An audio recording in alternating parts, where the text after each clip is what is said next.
Please welcome Mrs Ockels.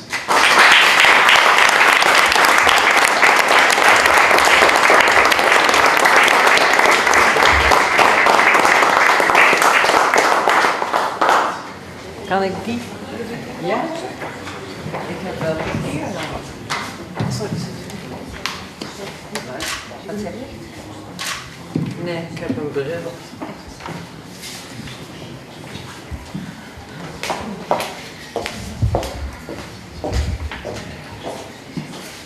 I need glasses.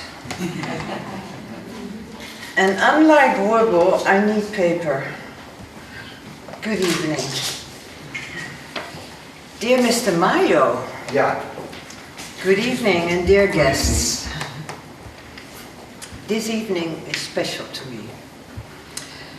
It is the first time for me to speak in English to an audience, so please give me some minutes.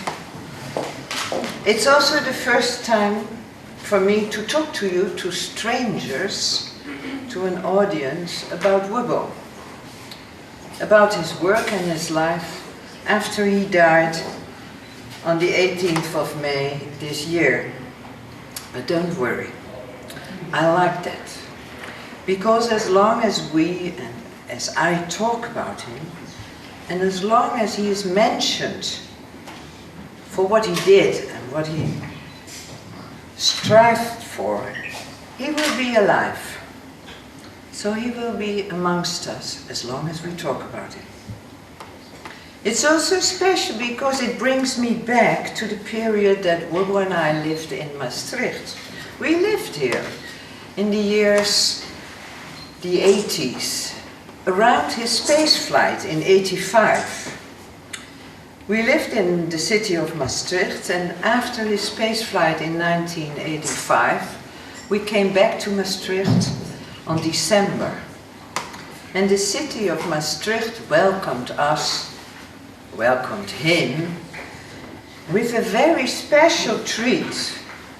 We really had a ticket parade in the streets of Maastricht, that beautiful city. It was lovely. Well, this evening is most special because it is the start of this new foundation, Don't Blow It. And I know we all have to think twice. Don't Blow It is symbolized by a lovely piece of art. You see it everywhere, of the artist Mayo. And in that sense, we also honor him tonight and his work.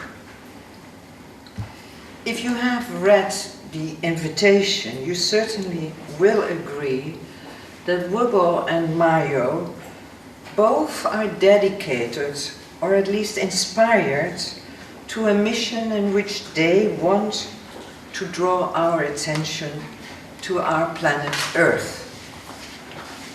Both people are deeply aware of the fact that we have only one planet.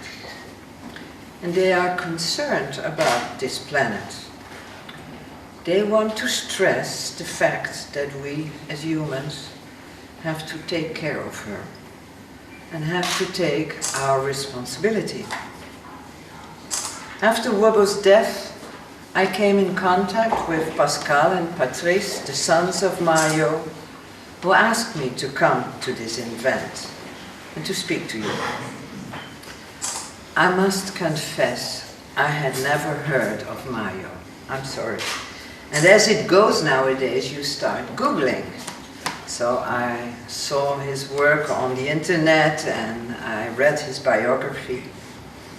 And reading about him made me aware of the fact that in some way Mayo and Wurble resemble each other in the way how they see themselves in our world. But they resemble also in the way they work, in the way they act and in the way they think.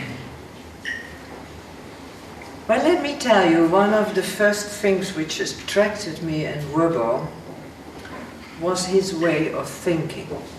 And you must know that Wurble and I met when we were 13 years old. and we started dating when we were 16. So we had quite a life together. In the time we went to school together, we went to the high school together, and when we studied together at the University of Groningen, I studied educational psychology. And I was fascinated why children, mostly intelligent children, could not learn how to read and write. Because what is easier than to learn to read and write? Every 6-year-old can do it. And what was so fascinating for me was that an intelligent person like Wiggle, highly intelligent, could not write a simple note. Even the sentence, "I love you, Jos," was many mistakes. And then he said, "Well, you understand me." But the mistakes were there. So he was so pleased with the introduction of computers.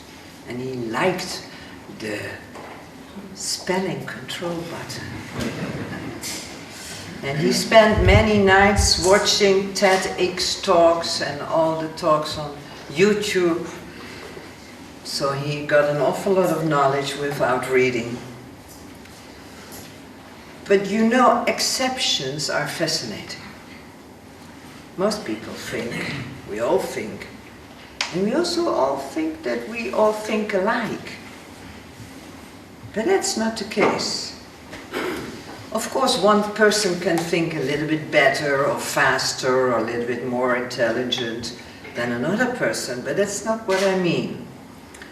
Because in the time that I worked with children with dyslexia, I found out that there are people who have a different kind of thinking process. So for me, people like Wibble, and I guess also you, Mr. Mayo, differ in what we call thinking process. Most people think in language, in words. They go to school, they learn how to read, they have no problem at all, and they know, they learn, they remember with no problems how to write a word. They understand rules, they remember how a word is written, and they feel very comfortable with written documents. Wibble I know, and I think Mayo, they don't use a lot of language in their thinking process. They don't use a lot of language when they want to solve a problem, or if they look at the world. They think in images. And in that kind of thinking, you can fix almost every problem. It's far beyond reality. Wibble often said to me, "I see it before me. I see it in my head. I see the problem. It's like the end of a movie. It's in the future. I see how it goes. I don't need words. I don't need a book." That's what it took for him to be an inventor, or what other people said, a creative thinker. Because he found the solution in his head. It was the way how he came up with his ideas, his projects. Projects like the Superbus.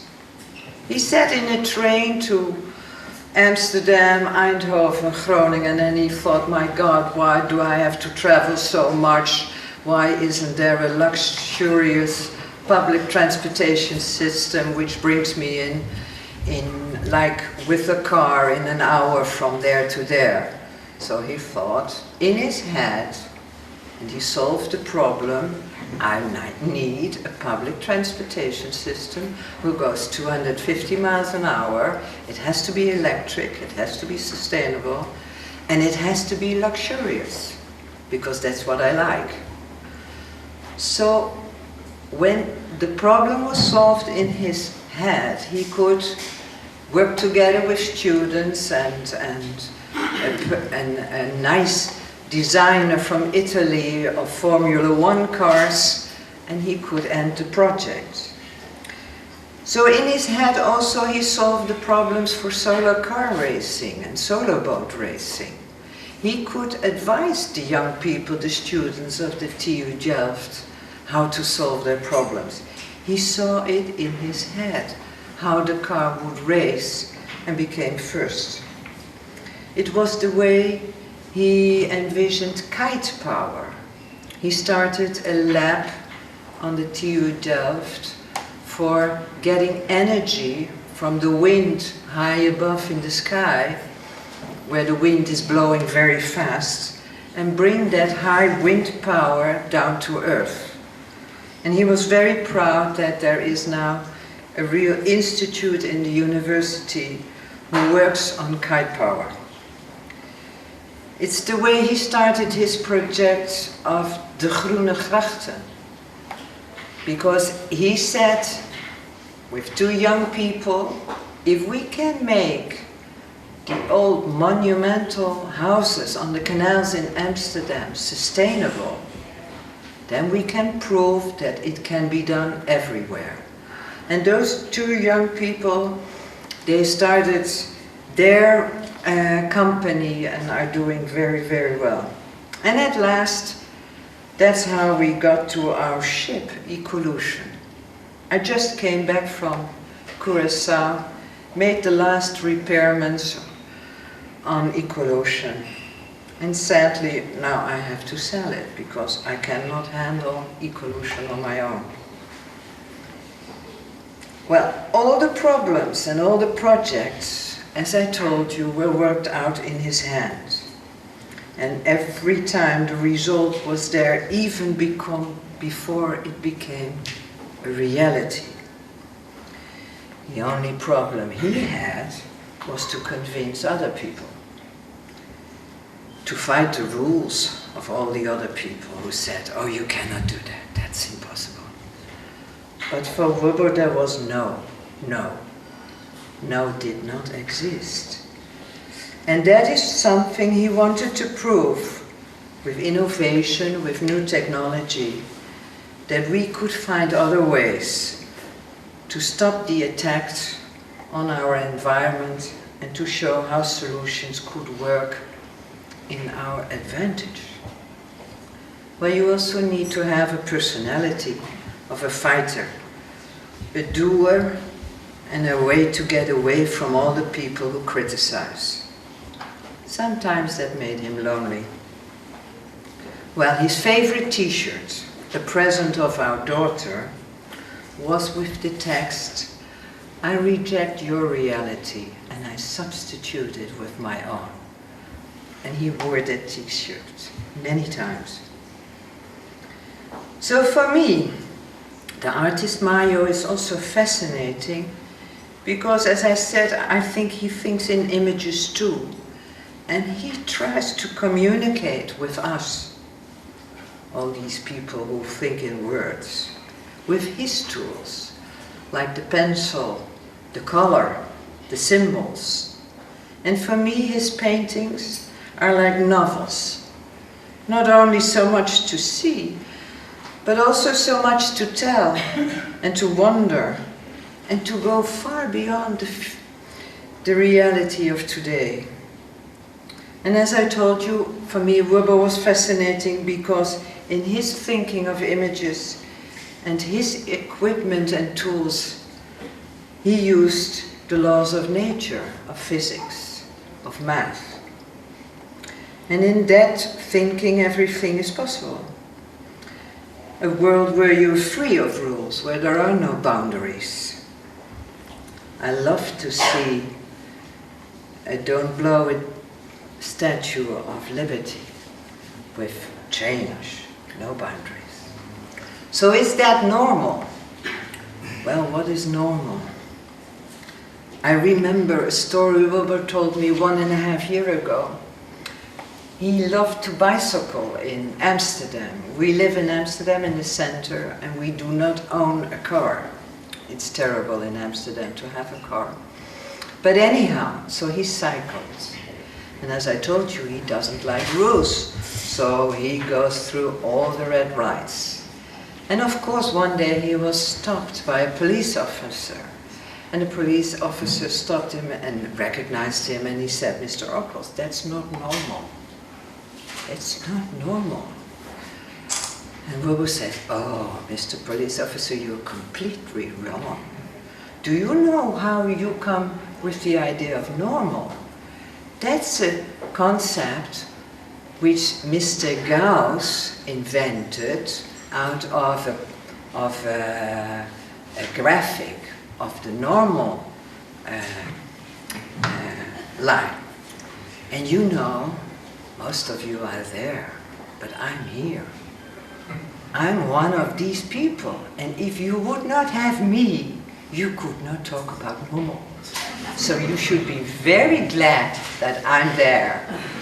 Well, the police officer didn't give him a fine.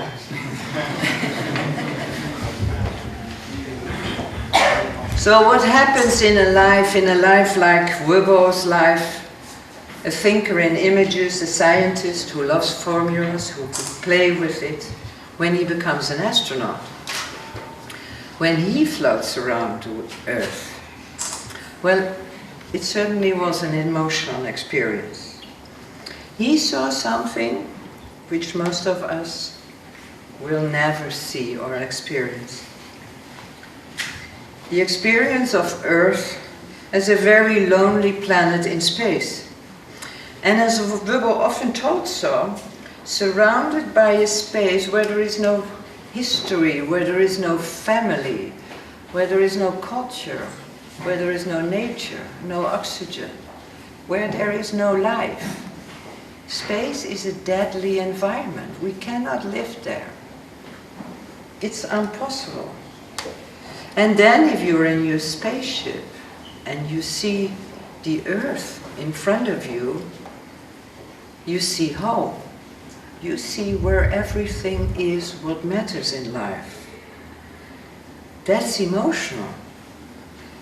And then you see that the only way this place, which you call home, is protected from this deadly environment by only this very, very, very thin layer of atmosphere.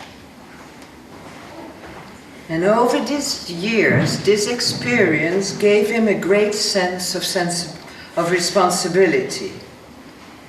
There was for him no other way than to draw our attention to this planet of ours and to make people aware of what we do with that protection, what we do with this layer, this atmosphere. He often said, "Why do we play poker with it? We don't know what we do and still we go on. That's poker play. Don't do that with the only protection we have." So that became his mission. So no wonder his career went to a professorship in sustainable development on the University of Delft. But he never forgot that experience as an astronaut, and he always referred to it in the sense that for him spaceflight in general acts like a mirror for us. He always told the story of Yuri Gagarin, our first astronaut who went to space in 1961. He was Russian, he was a cosmonaut, because the Russians went to the cosmos. And when Yuri went to space, the people on the ground continuously asked him, "Yuri, how do the stars look? How is heaven?" Because nobody ever went to space at that time, 61, imagine. And all they heard on the ground from Yuri Gagarin was, "The Earth is so beautiful. I can only look at the Earth." And if you see pictures from space of Earth, you agree. So Wilbur started as a scientist his mission, and he was good at it. He proved his concern about what is wrong with many, many lectures. He told people how we deal with our planet, with figures and numbers and arguments. He told you about CO2 emissions, about the fossil industry, how we have to get rid of fossil energy, the way in which industry rages through our nature, the way we spoil nature, how we pollute it, and how we do that without thinking about the consequences. He expressed his concern that everything was related to money and not in resources, how we destroy the resources we have for the future. That was for years what Wubbel emphasized. Sometimes it made him desperate. He came home and he told me, I can go on and on and on, but I will never reach more than 10% of the people with my arguments and my numbers and my figures. What do I have to do? Science is not enough, it will not convince people. What's wrong? Why are we in the Netherlands so bad in sustainability? If we compare Holland with other countries, it's terrible. We're down on the list. Look at what Germany does. Look what Denmark does and Spain. We're a third world country in the sense of sustainability. Why are so few houses covered with solar panels? Why do we have so much difficulties in driving an electric car? Today I drove in a perfect electric car. Beautiful, no sound, no pollution. What more do we want? Why don't we do that? Is it all money related? No responsibility for resources? For our planet? I don't know. Why are the Dutch so hesitant? So Wubbel also wanted to reach more people. And so he came to the conclusion that he had to appeal more to emotions and feelings of people. To point out more the connection with life, with nature, with survival. He started listening to talks and books of the philosopher Alain de Botton. He liked that, because that man stresses the use of symbols and of repetition and means to reach to the heart of people. It's also why Happy Energy was born, a foundation which he started. Because he really thought of the fact that if you want to go to a sustainable society, it has to be optimistic. You have to be positive. It's not something less, but it has to be different. And in that different, it can be beautiful. So every time he stresses to the people, you make a decision. Every time you buy a shirt, buy a car, do something in your house. When you make a choice at dinner, think about a sustainable future.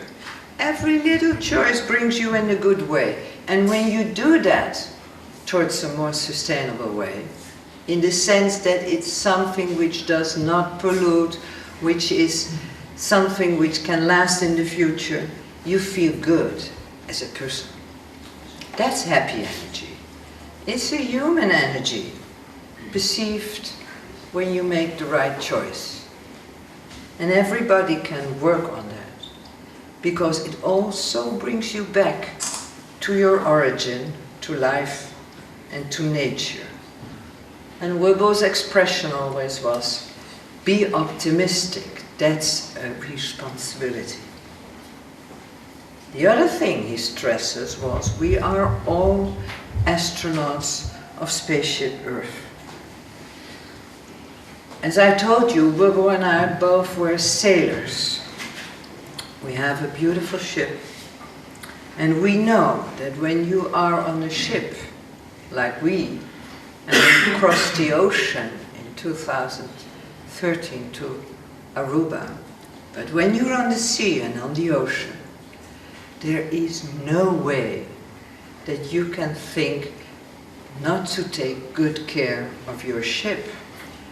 And there is no way you think, I can drill a hole in the hull of the boat. Crazy, you don't do that. But look at the Earth, our planet. If you look at it from space, it's like a ship. It floats in space. That's our spaceship. So we are all astronauts of spaceship Earth. And what do we do? What do we do with this thin layer of protection around the Earth? We drill holes in it. We play poker with it. And it's the only protection we have from space, where no life is possible. And let me tell you, Earth doesn't care so much. Earth will survive. Even with the most dramatic changes, Earth will be staying here. It's not about Earth, it's about us. It's about humans. Nature has no mercy. The laws of nature will be there. So if we blow it, it will be the blow to our future on this planet, not a blow to nature. In the last years of his life, when he became sick, this emotion took more and more emphasis in his way of thinking. So, in his last letter, published on the day after his death on the 18th of May, we will explicitly turn to us humans. Humanity, he called it. He expressed his faith in us, especially in the younger generation. Expressed his faith in the future. He stressed the fact that we need Earth, that we evolved on this planet, and we are the only species who can live on this planet. Never think that we can live on Mars and that there is enough resources to go to Mars or everywhere else. We need this Earth and this nature for our survival, and there is no spare. And in that mission, I hope you understand why I also was attracted to this new foundation. Don't blow it, think twice. The symbol is so clear in reminding us of what we are doing and of what we should do. So please do spread the word, but do it with lots of happy energy. Thank you.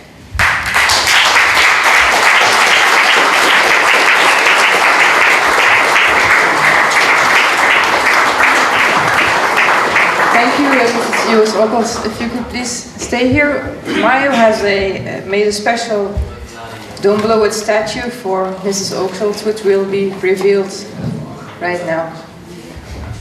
Mrs Ockels. Oh my gosh. Oh. Ah. It still has.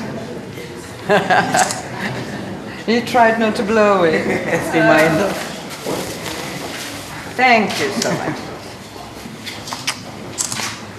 Thank you so much. Beautiful. Thank you.